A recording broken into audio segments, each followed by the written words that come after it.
Oh, come now. Oh, get out of it. Go on, get out of it. You know very well it's all smashed up and broken. I saw you and everybody saw you. Put it on the table and you hit it as hard as you could. Well, that's just where you're wrong. See. There you are. Gone. Now, I suppose you would like to know where your watch really is. Oh, yes, please, sir. Follow me very closely. Now then, whose watch is this, eh? Norman's, yes. So I said, how would you like me dressed? He said, well, I don't mind, a bit scruffy perhaps. So I went into town and I bought a little tight-fitting grey suit from a sort of an Oxfam type of shop for 30 shillings and a little cap for 1 shilling. And I went on dressed in that outfit and it became known as the Gump. That conjurer's name was David Nixon. Lovely man. I owe a lot to him. It worked marvellously well. With my meagre savings then, I went off to New York and there was a show there called Ed Sullivan's Toast to the Town. Would you take your seat, please, sir? Oh, it's all right. I'm getting off at the next stop. And I found out where Ed Sullivan lived, which was the Delmonica Hotel, Park Avenue in New York. And I went to the Delmonica Hotel and I found out his room number. I went up to his room and Ed Sullivan came out and he just said, well, you have an appointment with me?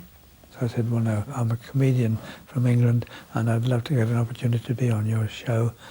And he just looked at me and he said, what do you do? I said, comedy, falls, singing. He sat on the chair in the corner and he said, show me. He stood up after about 3 or 4 minutes and said, I'm sorry, I don't use that sort of thing on my show. He said, but I admire your initiative and I wish you a lot of luck. And I said, well, I'd just like to thank you for being a gentleman. At least you have seen me. And I left. So, returned. Billy Marsh got me a job, a nice show at the Empress Hall. After the first night, Lou Grade sent for me and he said, saw your show last night. And he said, I had a friend with me and he would like you to do a show for him. Oh, I said, well, that's fine. Yeah, who was it? And he said, there's a gentleman called Ed Sullivan from America. Ah, Ed Sullivan. And I remember I said to Lou Grade, I said, oh, well, I shall want £2,000. And even Lou Grade said, £2,000? I said, yes, I want to take Billy Marsh with me. I've got hotels to pay, my fares out there and all that sort of, it'd cover that. Oh, he said, well, I'll let you know. And he called me back the next day and said, Ed Sullivan's happy to pay you £2,000. So that was it. I was walking down the street the other day and I saw some man laying in the road with his ear to a manhole cover. So I went over to him, I said, what are you doing down there? He said, I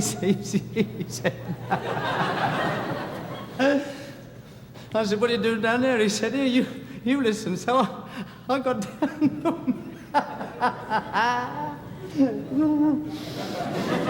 I was walking down the street the other day and I saw some man laying in the road with his ear to a manhole cover. Yeah.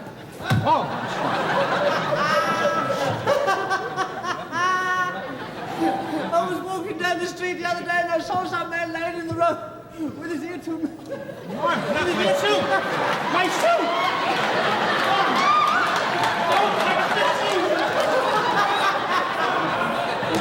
A new suit! And after the show, I told him that I was the bloke who'd come up and in his hall at the Delmonica Hotel, and he said, you are, well, Jesus Christ, I can, well, I'll be damned.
films really kept Pinewood going for a long time. There was a thing called distributor's gross. It was pretty good if you did 85 to 90. If you topped 100, it was good. 125 was a wow. And the Stitch-in Type did 163. I mean, that's how big he was. We broke records in cinema after cinema. He was a tremendous, tremendous hit. And it's no good people saying you're playing down to the lowest common denominator. That's not true. The sheer quality of clowning went down very well.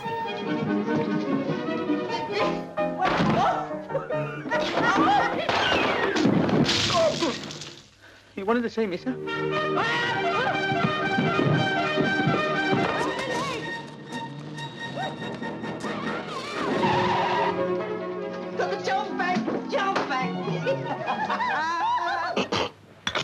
Where's that wretched T-boy? Who wants me? Who did that? Get out! You're fired! I used to live in Harrow, and I used to go down to South Harrow Odeon, which is now sadly a supermarket, and for ninepence or fourpence in the afternoon, you'd go down and watch the matinee of Norman's films, and I can hand on heart say, like every other kid in the 50s, I saw every single one of them. He was the British Laurel and Hardy rolled into one. Laurel and Hardy were fantastic, but it was all slapstick. Norman was story, acting, and slapstick. Notebook?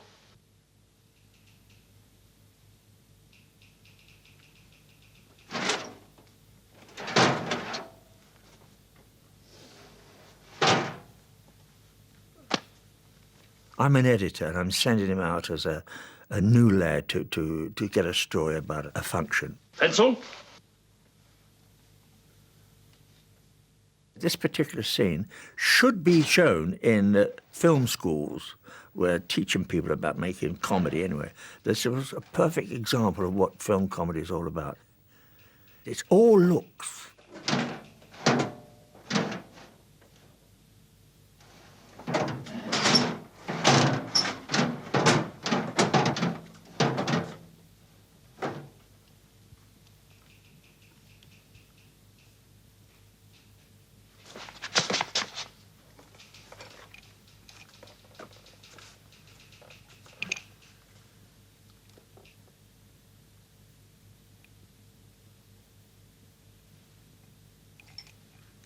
Yellow.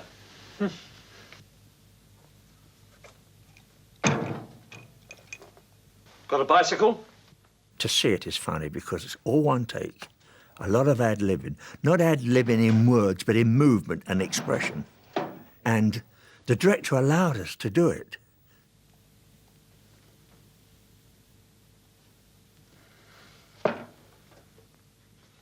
David Lowe is a dear friend of mine. The times we've laughed together when, Robert Asher has said, "Gentlemen, please, will you stop laughing?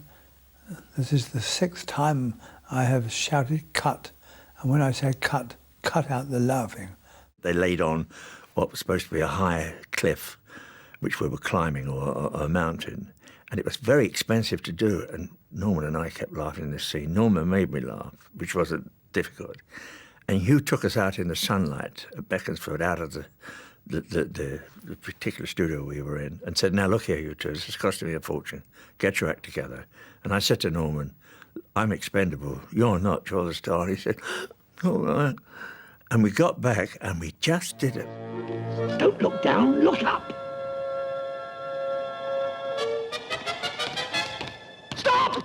He said, "Go back 4 steps." How many? 4. Very well, Mr. Knowles. 1, 2, 3, 4. Now go!